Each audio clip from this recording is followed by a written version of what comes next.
The mechanic woke to the hum of silence that filled the forgotten outpost at the edge of human space. His life was measured in the clatter of tools and the grind of gears. His days passed one like the other with ships, drifting in battered and broken, and leaving patched up but never perfect. He never dreamed of more than this, because out here dreams did not survive the dust, the wind, or the weight of solitude. His hands were calloused, his clothes forever marked with grease, his face worn by the glow of welding torches and the grit of machinery. Every morning he rose with the same rhythm, his boots crunching against the metal floors, his hands reaching for wrenches and pliers. The sound of sparks flying against the steel walls was his only company. The outpost was far from the bustling centers of the galaxy, and no one came here unless they had no choice. Every visitor carried desperation in their voices as they begged for repairs and paid him with credits that smelled of travel and fear. The mechanic had grown used to it, all the broken ships, the broken stories, the broken people. Yet, for all the stories he heard, nothing ever felt real beyond the cold weight of engines. They spoke of creatures roaming the void of stars, alive with beasts older than sons of ships, swallowed whole in silence. He shook his head at these tales, calling them foolish, calling them myths meant for the weary. He fixed machines, not fables, and he trusted what he could touch with his hands, metal and oil, nothing else. His workshop stood like a scar against the wasteland. Sandstorms often raged across the outpost, coating every surface in grit.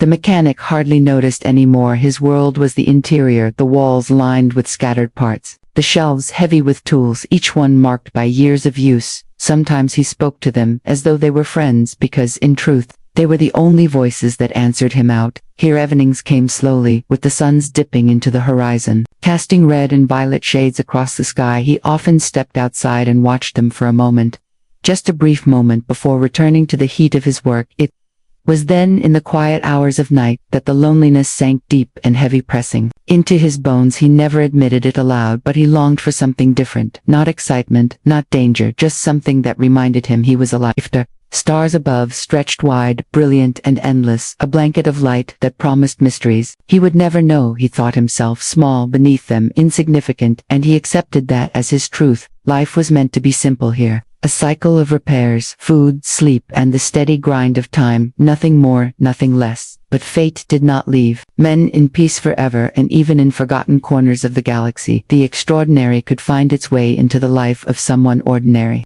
The mechanic did not yet know that while he believed his story would remain bound to oil and steel, something vast was already moving toward him across the stars, something that would shatter the rhythm of his days and remake everything he thought he understood about life, about fear, and about trust. The mechanic sat many nights listening to travelers who drifted through the outpost, their voices rough from long journeys, their words carrying the weight of exhaustion and fear. They spoke while their ships were being patched and their engines coaxed back to life, and often their stories carried shadows of things the mechanic did not care to believe. They told of colossal shapes gliding between stars, wolves with fur made of galaxies, eyes brighter than suns, and voices that shook the void itself. Some claimed to have seen them in flashes from the corners of their vision as they traveled through deep space. Others swore entire fleets had vanished, swallowed into the silence, leaving only wreckage scattered like dust across black horizons. The mechanic laughed at these tales, never cruel but sharp enough to cut away the fear. He would say, "Machines break because people are careless, not because monsters haunt the stars." He would shake his head and return to his work, wiping grease across his hands, as though the act of labor could wash away the chill those stories carried. He trusted in bolts and wires, not in myths. Yet the travelers persisted, their voices trembling sometimes when they spoke, as if the memory of what they had glimpsed refused to let them go. One man swore he had seen a wolf the size of a moon, its eyes watching from the void, as if it were deciding whether he was worth sparing. Another whispered that such creatures carried young of their own, and when those young were in danger, the stars themselves dimmed around them. The mechanic dismissed all of it with a firm shake of his head. He thought stories of wolves and cosmic beasts were simply the imaginations of lonely people stretched thin by endless nights in the cold of space. He could not understand why anyone would believe in things that left no mark, no evidence, no parts to fix, and no weight to measure. Still, the stories lingered long after the travelers had gone. He found them clinging to the corners of his thoughts when the workshop fell silent, and the only sound was the tick of cooling metal. Sometimes when he stared at the endless stars above, he caught himself wondering, what if it were true? What if something vast and alive truly drifted out there beyond human reach. He always brushed the thought aside quickly, convincing himself that he was a man of reason, not dreams, and certainly not myths. He believed only in what his hands could build, what his tools could repair, what his eyes could see, nothing else, and so he told himself again and again that such creatures were impossible, that the galaxy was full of dangers but not of beasts, made of starlight and silence. Yet, in the deep places of his mind, a small voice whispered against his certainty, reminding him of the unease in the eyes of the travelers, reminding him of the way their words cracked when they described what they had seen, reminding him that sometimes the things dismissed as myths are the very things that wait patiently in the dark for the moment they will finally step into the light. And, though he did not know it, the mechanic was closer than ever to discovering that the myths he laughed at were real, and they were on their way to his forgotten outpost, carrying with them a choice he never imagined he would face and a trust he never expected to be given. The night was quiet in the outpost, the kind of quiet that pressed against the walls and settled heavy on the chest. The mechanic worked deep into the hours when most would sleep. Sparks flickered against the steel as he welded the edge of a fractured engine, his eyes half closed with fatigue, the rhythm of the work steady like the beating of a heart. He wiped the sweat from his brow with the back of his hand and leaned closer. The engine hummed under his touch, the scent of burned metal filling the air. He lost himself in the comfort of familiarity. Every spark, every vibration, every sound belonged to the world he understood.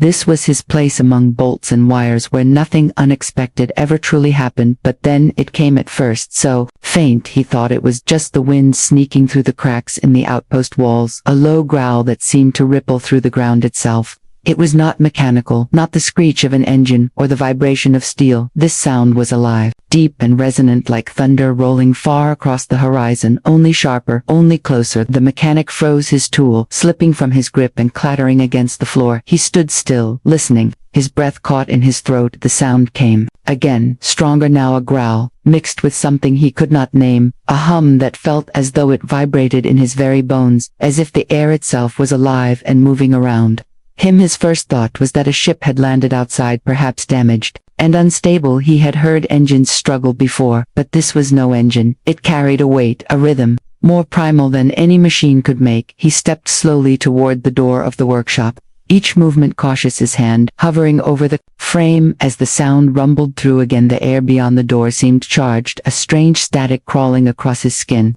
He swallowed hard, his heart pounding faster. He told himself it was nothing, perhaps a storm rolling through the wasteland. Yet the skies above the outpost were clear. He could see stars burning bright, unbroken by clouds or shadow. Then the ground shivered beneath his boots, not violently, but enough to shake loose the dust clinging to the rafters. The mechanic staggered, baffled, his chest tightening with fear and awe. The sound grew louder, echoing across the emptiness, until it seemed to come from every direction, pressing against his mind like a force he could not resist. He wanted to stay inside, to bar the doors, to pretend none of it was happening, but some pull stronger than his fear drove him forward. He reached for the handle and pulled the door wide.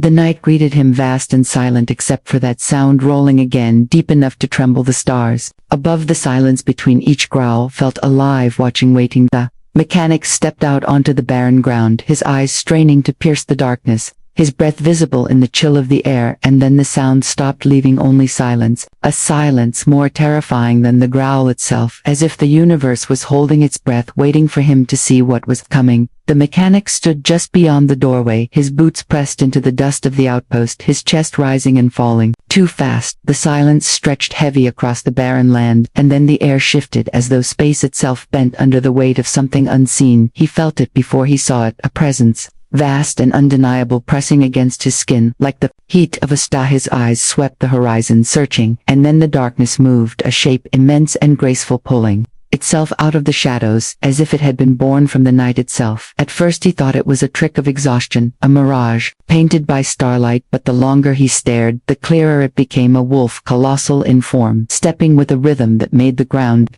beneath him tremble. Its fur shimmered with impossible beauty, every strand alive with shifting light constellations, swirling through its body like rivers of fire, galaxies bending across its back, stars pulsing faintly in the depths of its mane.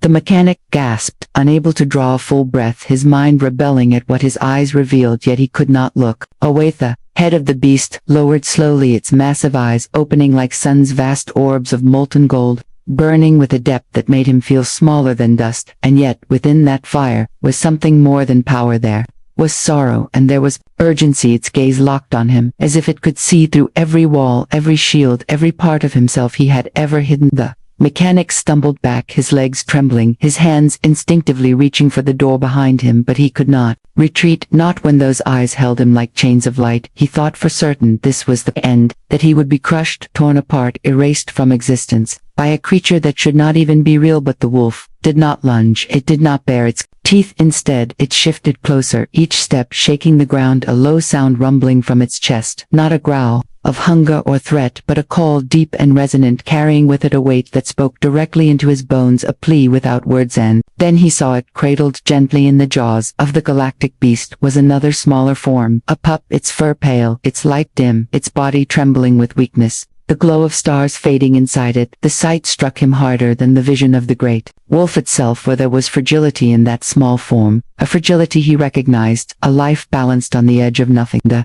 mechanic stared frozen, as the beast lowered its head further, placing the young one carefully on the ground before him, its burning gaze never leaving his own, the meaning clear though no sound passed between them. The great wolf was not here to kill, it was here to beg, and it had chosen him. The mechanic could not move, his eyes locked on the small form that lay trembling in the dust before him. It was no illusion, no trick of light.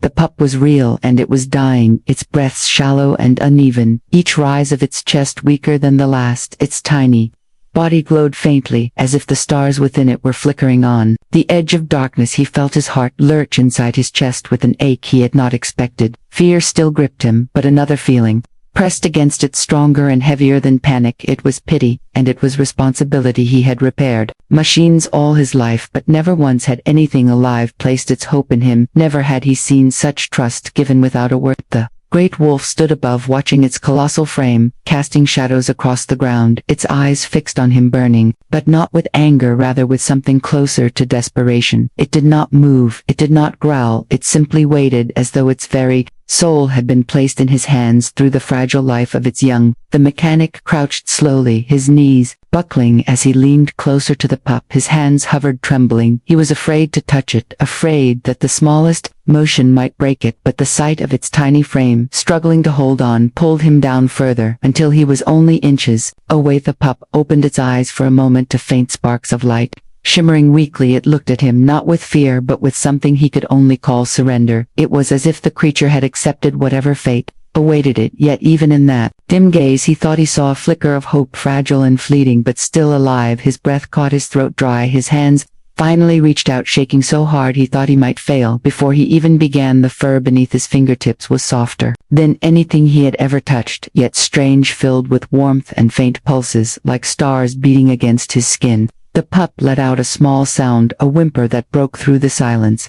Cutting deep into his chest, he glanced up at the towering wolf, its gaze unblinking, its body still as stone. Yet he felt the tension in the air, a silence filled with trust, or perhaps demand. The choice had been given to him, though he never asked for it. He had no knowledge of healing, no skill in saving lives. He was a man of engines, of gears of fire and oil, not of fragile flesh and light, and yet something inside him refused to turn away. He could not watch this small being fade while he did nothing. Even if he failed, even if it was impossible, he would try. His tools were meant for machines, but maybe his determination could be enough.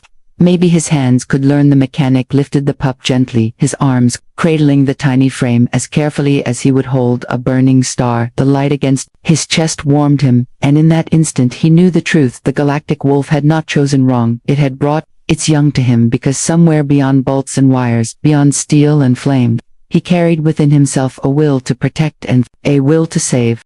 The mechanic carried the pup into his workshop, his arms trembling under the weight not of the small body but of the trust pressed upon him by the great wolf that stood outside waiting, its golden eyes burning through the shadows. The room felt smaller than ever, filled with the hum of tools and the scattered smell of oil and smoke. Yet now, it was a place of life, and not only machines. He set the pup down gently on the work table, clearing space with frantic hands, tossing aside wrenches and wires that clattered against the floor. His chest rose and fell in sharp, uneven breaths. He had no idea what he was doing. His mind screamed that this was madness, that no tool in his shop was made for this. and yet he could not stop his hands from moving. The pup let out a faint sound so fragile it made his heart twist tighter. Its light pulsed faintly, dimming with each breath. He leaned closer, pressing a hand gently against its side. He could feel the shallow rhythm, weak and fading, and he knew he had little time. He searched the table, his fingers fumbling over pliers, clamps, tubing, anything that could serve a purpose. He remembered all the times he had repaired ships' engines, gasping for fuel, circuits sparking into failure systems, holding on by threads. He had pulled them back from the edge of ruin, time and again. Maybe, he thought, just maybe, life was not so different. Maybe he could improvise and turn his skills for steel into skills for saving flesh and light. He found a small diagnostic scanner meant for measuring power surges in ship batteries, and he pressed it against the pup. A weak signal appeared, flickering across the screen, a reading so low it might as well have been nothing, but it told him enough energy was still there, fragile but present, and if energy could be preserved, then maybe life could too. His hands worked quickly, clumsy but determined.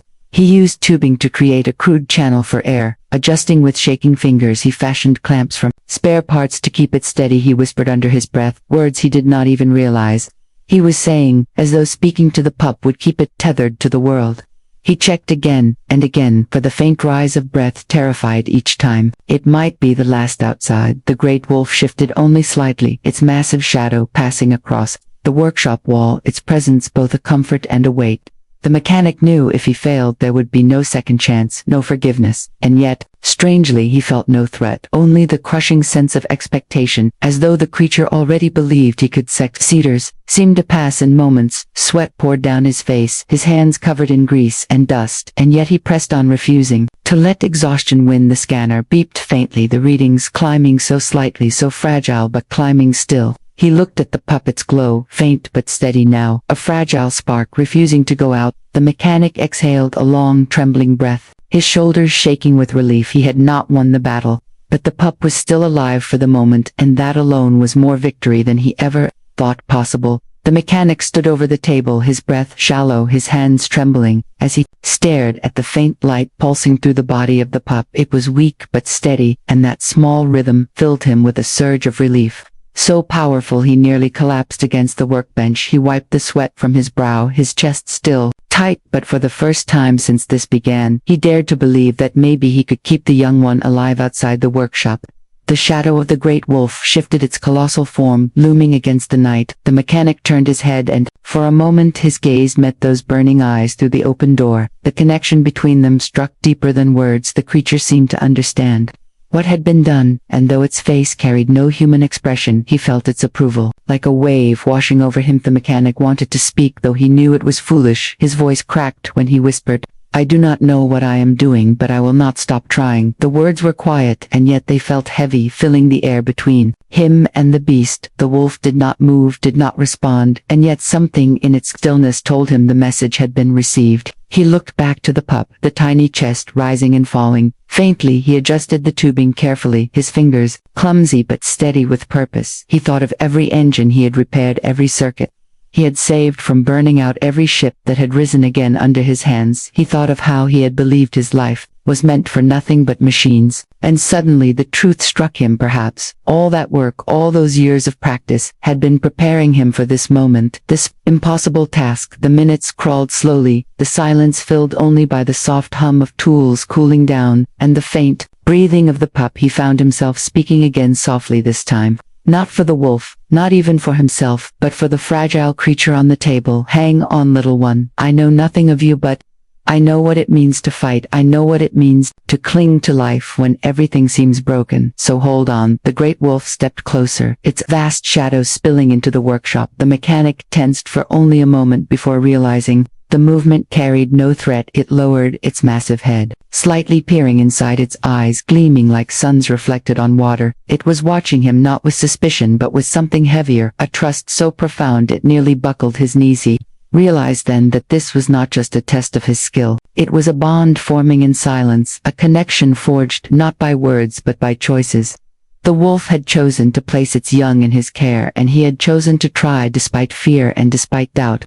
And in that exchange something new was born, a thread woven between human and cosmic beasts. The pup stirred faintly, its eyes flickering open, two small points of light glowing dimly but alive. The mechanic felt A rush of hope stronger than anything he had ever known. He turned toward the wolf and whispered, "Again, it will live." The words soft but steady, and for the first time the wolf let out a sound, not a growl but a low hum that reverberated like music through the night. The night outside the outpost stretched endless, the stars hanging still and cold, yet inside the workshop the air was alive with the fragile rhythm, the weak but steady breaths of the pup lying on the table. The mechanic stood over it, his shoulders heavy from exhaustion, his hands aching from work, yet his spirit carried a strange light that he had never felt before. He glanced toward the doorway where the colossal wolf lingered, half in shadow, half in the glow of starlight. Its burning eyes never leaving him. For a long time the creature did not move, and the mechanic wondered if his effort had been enough, if the trust placed in him was still unbroken. Then slowly the wolf lowered its massive body to the ground outside. Lying in a posture that seemed impossible for something so vast, its head bowed low until its muzzle touched the dust. The gesture was unmistakable. It was not submission but recognition, a silent acknowledgement of the bond formed between them. The mechanic stared, his breath catching, his chest tightening. He could hardly believe what he was seeing, a beast of myth, older than the stars itself, bowing in his presence. The sight sent a shiver through him, not of fear but of awe. His knees nearly buckled with the weight of what the gesture meant. For in that moment he knew he was no longer just a man fixing ships in the dust. He had been marked by something greater. He moved closer to the pup, adjusting the crude tubing and checking the faint glow that pulsed through its body. It was stable, fragile but alive. He exhaled slowly and turned his gaze again to the wolf outside. The words rose unbidden from his lips, though he knew the creature did not speak. As he did still, he whispered, "I will protect it as long as I can. I give you my word." The wolf lifted its head at his voice, its golden eyes meeting his with a depth that seemed to pierce the very core of his being. It stepped forward slightly, and then the workshop filled with a strange shimmer. Light spilled from its fur, faint motes of starlight drifting into the air. They floated through the doorway, filling the space with a glow that felt warm and alive, brushing against skin like soft sparks, each one dissolving into him and leaving behind a hum that resonated in his chest. He realized then that this was no ordinary display. This was a gift. The wolf was sharing a fragment of its power with him, not enough to overwhelm, but enough to mark him, to tie him forever to what had transpired here. The air vibrated softly with energy that he felt not in his ears but in his bones. It was a language beyond sound, a thank you spoken in the voice of the universe. The mechanic stood frozen in the glow, his eyes wide, his heart racing. The pup stirred faintly at the touch of the starlight, its glow brightening slightly as though the shared energy was weaving itself into its fragile form. The wolf rumbled low, deep and resonant, not a threat, but something close to gratitude, something close to trust. And in that moment the mechanic understood fully what had changed. He was no longer a man forgotten in the edge of space, no longer just a fixer of broken ships. He was now part of a story older than humanity itself, tied by choice and by trust to a creature of the stars and its young. And though he did not yet know what path lay ahead, he knew his life would never return to what it was before. The silence that followed was unlike any he had known. It was not empty but full, a silence alive with meaning. The mechanic stood beside the small table, his hand resting near the faintly glowing pup, its fragile breathing steady now. The room bathed in the soft light that lingered from the great wolf outside. He lifted his gaze and met those burning eyes again, and in them he saw not a beast, not a monster, not even a myth, but a parent, a guardian, that had placed everything it loved in his uncertain hands. The weight of that trust pressed down on him, and yet instead of crushing it, lifted him, filling him with a strength he had never realized was within him. All his years spent with broken machines, with circuits that sparked and engines that failed, had felt meaningless until now. But he understood with clarity, sharper than steel, that every lesson, every failure, every repair had prepared him for this night. The wolf stepped closer again, its massive form filling the doorway, yet it no longer seemed to loom as a threat. It stood as a shield, as a presence that promised both power and protection. It lowered its head once more, its gaze soft in a way that felt impossible for a creature of its size and age. The mechanic reached out without thinking, his hand trembling as he brushed against the faint starlight drifting from its fur. The touch sent a hum through him that made his chest ache with wonder. He whispered softly, though he knew words could not bridge the distance between them, "I will watch over the young one. I will not let your trust be wasted." The wolf did not answer in sound yet. Its silence was heavy with meaning. He felt it like a vow, binding them across the gulf of worlds and species. And Time the pup stirred again, lifting its small head ever so slightly, its eyes faint but open, glowing with the fragile promise of survival. The mechanic felt his throat tighten as relief and awe collided within him. He leaned close, speaking gently, "You are safe now, you are safe. With me." The pup let out the smallest sound, a whimper almost lost in the air, yet it carried the weight of life, and he felt tears sting his eyes, though he could not explain why. Outside the stars burned brighter, as if the universe itself had paused to witness the moment the wolf lifted its head toward the sky, releasing a low, resonant sound that rolled across the night. Not a cry of pain nor a growl of anger, but something deeper, something like a song. The mechanic listened, his chest trembling, as the sound wrapped around him, filling the emptiness of the outpost with meaning. It was a declaration to the stars, a promise to the universe that its young would endure. When the song faded, the wolf looked at him one final time, and then it turned, slowly, its vast form shimmering with constellations as it stepped back into the horizon, each movement fluid, like a river of galaxies spilling into the night. The mechanic watched in silence, his chest aching with both loss and awe, until the light of the creature faded into the distance, leaving only the faint glow of its pup behind. He stood alone, in the quiet of his workshop, though he knew he was no longer truly alone. His life had been remade by trust, by choice, by the fragile rhythm of a heartbeat he had saved. The outpost was still the same, the dust, the silence. The broken ships would still come, but within him burned a new fire. He was no longer only a mechanic. He was a keeper of a bond forged with the stars, and he understood, without doubt, that nothing in his life would ever be ordinary again.